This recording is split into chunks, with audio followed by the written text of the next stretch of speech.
You're watching K News HD.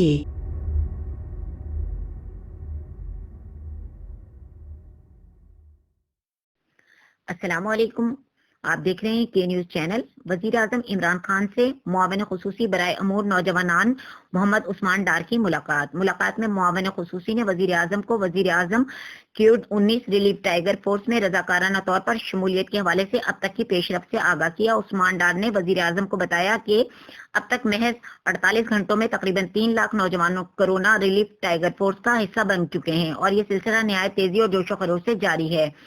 معاون خصوصی نے وزیر اعظم کو بتایا کہ رجسٹریشن کی مہم میں ملک کے طول و عرض میں نوجوان گہری دلچسپی لے رہے ہیں۔ رجسٹریشن کا عمل 10 اپریل تک جاری رہے گا۔ وزیر اعظم نے کورونا ریلیف ٹائیگر فورس میں نوجوانوں کی بھرپور شمولیت کے جذبے پر اطمینان کا اظہار کرتے ہوئے کہا کہ مشکل حالات میں نوجوانوں کا یہ جذبہ نہایت حوصلہ افزا اور لائق کے تحسین ہے۔ نوجوان اس ملک کا سب سے بڑا اثاثہ ہیں۔ آزمائش کی ہر گھڑی میں پوری قوم کے بالعموم نوجوانوں نے بالخصوص ہر اول دستے کا کردار ادا کیا ہے۔